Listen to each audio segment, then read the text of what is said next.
It's just, fantasy books are hard, you know? It hurts. It's very painful. I feel like I always try to start my videos off in a way that is cute, and I always just end up doing like a little dance, and I don't know why. That's always my go-to. But here I am. Hey y'all, I'm Rylan. Welcome to my channel.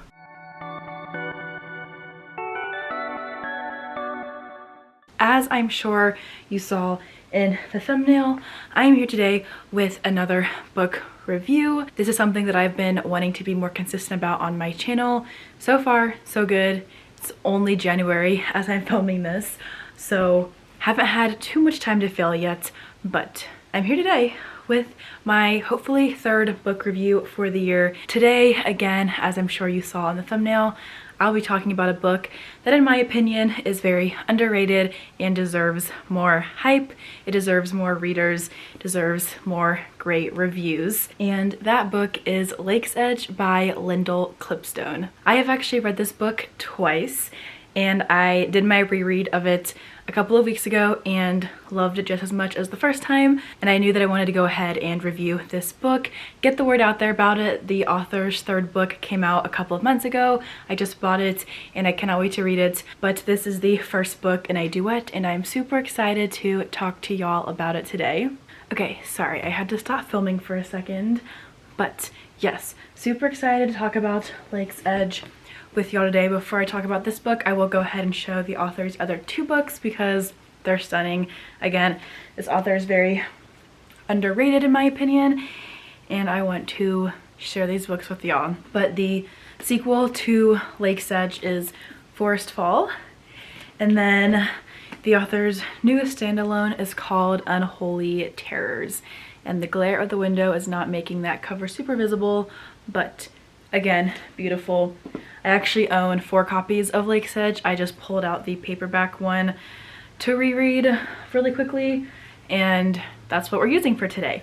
But I also have one special edition, the hardcover, and the UK paperback cover of this book. That is how much I love this one and how much I think y'all should read it. This book was published in September of 2021, so it has been out for a couple of years at this point. It has about 4,000, I believe, last time I checked, ratings and reviews on Goodreads, so pretty underhyped in my opinion compared to so many fantasy books that are out there, and I think this one is really good and certainly worth your time reading. I first got this book on NetGalley. I read it as a NetGalley ARC back in 2021. Loved it so much that I got a physical copy and then another physical copy and then 2 more physical copies, and here we are. I actually received my copy of Forest Fall for free from the publisher. I was a part of the author's street team for a little bit, got a signed book plate and an art print, as well as a letter from the author for the release of the sequel, so super honored about that. I just reread this book a couple of weeks ago, like I just said, and had just as much fun with it the second time as I did the first time. I'm gonna go ahead and share a synopsis according to the list that I have for my book reviews. I don't know if I'm gonna do this book justice sharing the synopsis myself, but we're gonna go ahead and try. This is about a girl named Violetta who has magic but doesn't know it. Something happened in her past makes her forget that she has magic when she and her brother Arian are not threatened, not blackmailed, not forced technically, but highly encouraged, highly voluntold to come to a house in the middle of nowhere, kind of like the not the king, but kind of the master of this area is a 17-year-old boy, 17 or 18-year-old boy, 19-year-old boy. I don't remember his age. He's a little bit older though, in his teens, so probably 18 or 19. I'm not doing a good job at this. They are kind of taken to his house because Rowan, who is the master of this area, he's 19 years old, took the job because his parents, his family is dead. He needs their help to help him solve a curse that was put not only on him, Rowan, but also the entire land. Arian also has dark magic, and Rowan believes that with his help, as well as another person that lives with Rowan in the house, they can help destroy this curse, make it leave his body once and for all, and save the world in which they live. Turns out Violetta also has magic, and when she makes a deal with the Lord Under, who is the ruler of kind of like the underworld, the other side, her magic comes back and she realizes how important of a role she plays in destroying this curse and helping this curse go away and saving Rowan's life as well, because if the curse continues on for much longer, Rowan is not going to make it, and again, the world in which they live is also going to be destroyed because of this curse. That's kind of the synopsis. I don't know if I explained it very well. Anything else I want to hit upon? This is not my strongest synopsis. It's just fantasy books are hard, you know? There's a lot of moving parts to them. I think it was okay, but I am going to read this section right here. So again, Violetta and Arian are at Rowan's estate in the middle of nowhere trying to help him solve this curse. And as they work furiously to unravel the curse, Letta finds herself falling for the seductive and surprisingly tender Rowan, who proves to be more boy than monster for now. Yet as Letta begins to push the limits of magic, she can't help but feeling the alluring call of the lake. So people view Rowan as this monster. He's very mysterious, doesn't come around very often into the town where Violetta and her brother are from, and people see him as a monster. That's what they call him. But Violetta learns that he is not a monster. He is so much more, so much better than that, and she is very determined to be able to save his life and also be with him. And man, it hurts.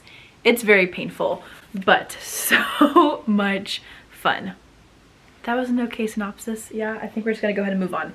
I will go ahead and share some content warnings for this book. Content warnings for this book do include abuse, loss of loved ones, drowning, some light sexual content, as well as blood. I'll have a full list in the description down below. Those are what I had from my first review of this book, and they're what I remember from my reread, but if I've missed any, I will include them in the description down below. As per usual, I do like to have those accessible in almost all of my videos if I've read these books and am able to share those with you all. But I gave this book, it's no surprise, 5 stars. I freaking loved it. This is a book that's perfect if you love gothic books but also need some romance. This is between, I think Violetta is 17 and I'm pretty sure Rowan is 18 or 19. So they are teenagers. There is a little bit of content in here regarding that, but nothing super crazy. But like the romance is still so there. The tension is built in such a beautiful way, and I am truly, truly obsessed with Rowan and Violetta's relationship. The only hard part is that because this book is the first in a duet, we don't quite get a happy ending at the end of this book. So I'm gonna go ahead and read book 2 very soon. I have a NetGalley arc of it as well. I'm gonna go ahead and read it for my February NetGalley reading vlog. So I need to know what happens, because right now I'm scared that this relationship that's been cultivated for 350 pages or so is going to be wrecked in book 2. I hope that's not the case though. But again, if you love gothic fantasy, would recommend this one. I think the world building is not super complicated. It is a YA book. It's really easy to get immersed in this world. It's not super complex. There's not a ton of moving parts, at least not that I noticed or was confused by. So I did appreciate that as somebody who loves a good fantasy occasionally, but oftentimes gets put off by all the big words that I don't understand, if you know what I'm saying. I am going to go ahead as well and read a quote from this book that I took a picture of the second time that I read it, because it just makes you want to cry. It really captures the tension and the angst of the romance that is built, the beauty of it, and every time I read it I want to cry. The quote is from Rowan. He says this kind of toward the end of the book when we're reaching the climax and things get hard. Rowan tells Violetta, "When I first saw you with your sunburned nose and tangled hair, with your poor bruised arms, you looked as though you would tear me to pieces, but still I was drawn to you. And I knew if I let myself care about you, if I let myself want you, it would be worse than leaving you behind in that awful cottage. You're right, I didn't want you to come with us. I needed to mend the corruption. I didn't have time to worry about feelings. But even as I intended to leave you there, I wanted," he sighs, "I just want you to be safe." And this cements why Rowan is my baby. He's my love. I love him dearly. I just, ugh, you got a little bit of assumed morally gray vibes, but on the inside, just perfection. And I love it. You know, I love it. But that is this book. I'll go ahead and share my review of the plot and the characters.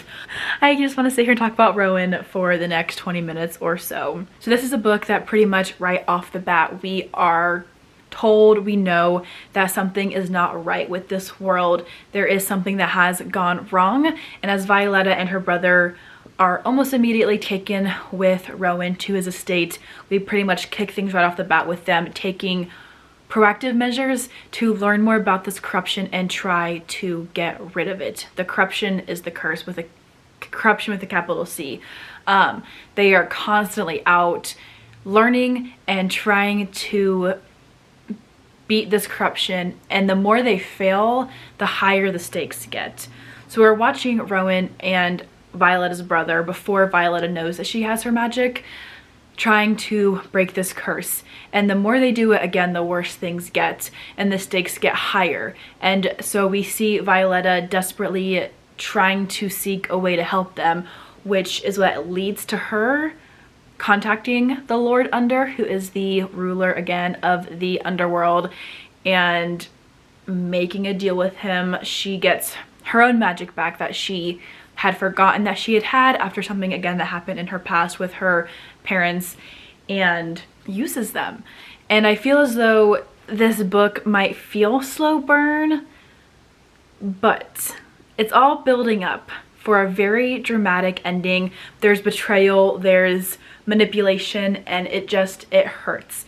It's very much a character-driven book, but it's also a plot-driven book, I would argue. And I did really appreciate the solid mix that we had in there of this one. I never really felt bored by the characters or the plot. I was always engaged in what was going on. I think the whole idea of this world being cursed and that curse being tied to a person was very interesting. And the stakes were high because this, not only was this boy's life, it felt like in Violetta's hands, but so was the world. And I found that to be very interesting and exciting, and it kept me, again, captivated with this book the whole time. So from the beginning, we don't get too much world building because this is not a super high fantasy book. It's easy to understand, it's easy to grasp, it's easy to place your feet into and be able to just kind of go along with the ride as Violetta and her brother and Rowan and a couple of other pretty vital characters try to save the world pretty much, and also save themselves in the process. Plot, great. The characters, I've already talked about Rowan. I could talk about him all day, is wonderful. He is very stubborn. Violetta is also very stubborn. There is some kind of clashing in their personalities at first, and I do think that Violetta can be a little bit annoying sometimes in her stubbornness, but I think I also probably see myself in her, which is why I kind of found that to be annoying. Oops. But I think you have a really fun cast of characters in here. This is told only from Violetta's perspective. I think it's first person. It is first person, but it's all in Violetta's head. So at least in this first book, we don't see anybody else's point of view, which is kind of a bummer. But I wonder if book 2 will be any different as we kind of get more into the characters being separated for reasons at the end of book 1 that I'm not going to spoil.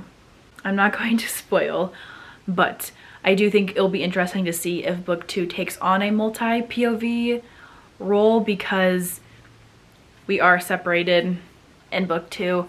But yes, we just follow Violetta's POV, and that could also be another reason why she is kind of annoying, because we are so deep into her head and only her head, and because we view everything from her perspective, we don't have the opportunity to view from an unbiased perspective, I guess, because the way that she sees the world and the way that she sees the people around her, the way that she sees Rowan and her brother and her kind of mom, I don't know if I really want to call her that, the way that she views those people is very much filtered, you know, to how she sees them and maybe not how they really are, you know, if that makes sense.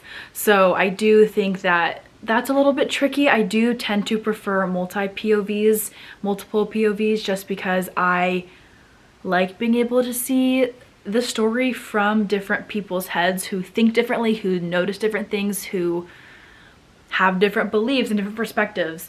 So I do tend to enjoy that, but I do get over Violet's kind of annoyingness. Eventually, both times I did this, I do end up really liking her, especially as she opens up to Rowan and these people around her. She doesn't just keep everything inside of her, but instead chooses to rely on people after not for so long.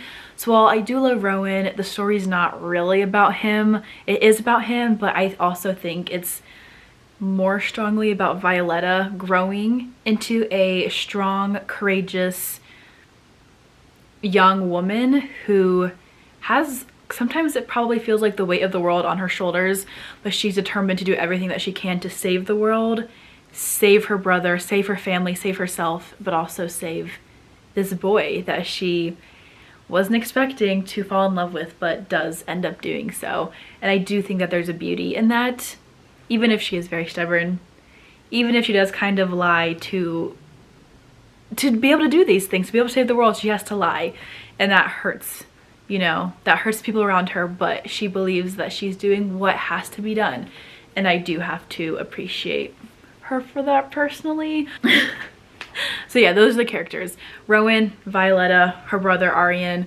There are a couple of other very fun characters in this book, but we don't, again, get any of their perspectives, which kind of makes me sad, but I did still end up enjoying the first person point of view from Violetta. You just kind of have to get used to her personality if you do choose to end up picking this book up and checking it out.